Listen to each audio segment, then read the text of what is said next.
become immortal. That which you had received today is the same Tao. Formerly, one who intended to receive the Tao had to abandon worldly possessions and enjoyments. If he was a king, he had to abandon his kingdom.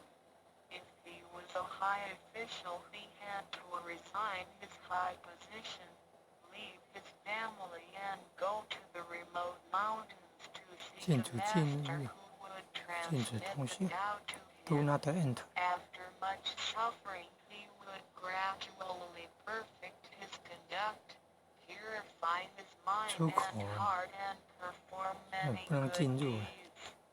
For his sincerity, God would send Buddha to transmit the Tao to him.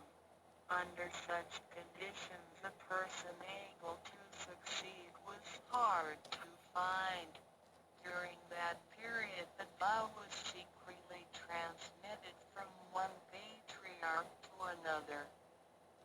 第一章，为什么他们恭喜我求得天道？各位先生、太太、小姐，首先让我衷心的恭喜你们，因为今天是你们大喜的日子。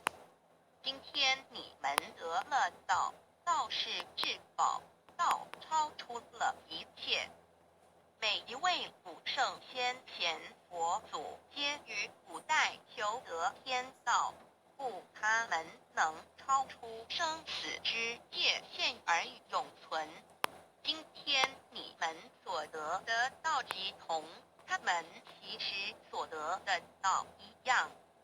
在古时，人要得到必须弃他在世界上所拥有之一切与享受。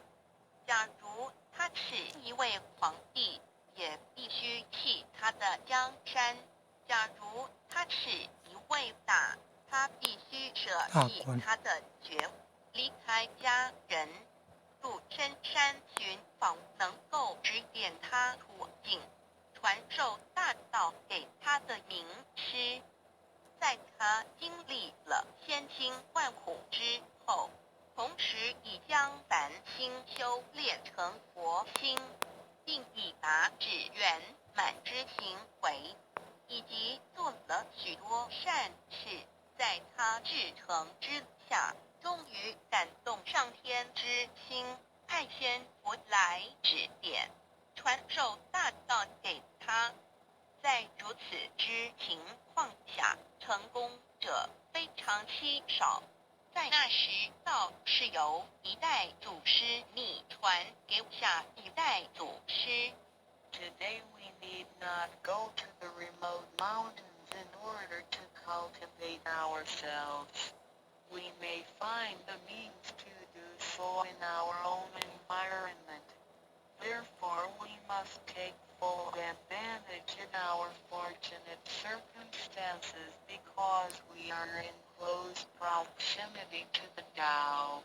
Why is the Tao so accessible to us at this time? It is because mankind is facing great calamities which signal the destruction of the human race. What is the cause of these calamities in this modern age? Most people blindly worship technical science and neglect spiritual harmony. They believe that the power of mankind can surpass nature and that science is almighty and can solve all human problems. It would seem as though conscience or soul are only religious terms and had no real existence. Most people do not recognize their true selves, which are indestructible and immortal. Actually, the true self is the master of the mortal body. Today most people have lost their consciences, harming others in order to benefit themselves. Those evils which human beings are now committing will cause great disasters, the likes of which had never been witnessed before. This will be the final calamity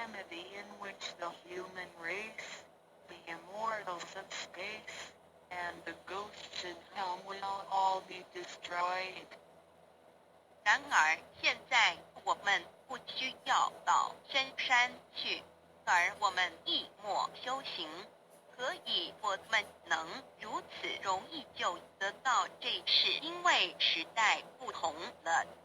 现在人类面对劫难之来临，末劫就要来到，末劫将会毁灭全人类。劫难是怎样造成的？原因是在此新世纪，多数的人们不盲目崇拜科学，而不注重心灵的完善。他们相信人类的力量能超出大自然，科学是高于一切，科学是万能，科学能解一切人类之问题。而良心、灵性仅是宗教之名词，它永不能实现。人们不认识真理，真理是我们之良心、道心、真我本体，它不不灭，万物常存。它是主持我一生之主人翁。如今世上的众生，大多数失去了真正的良心，他们造一切之罪恶，因此造成了空前绝后之浩劫。我们称它为末劫。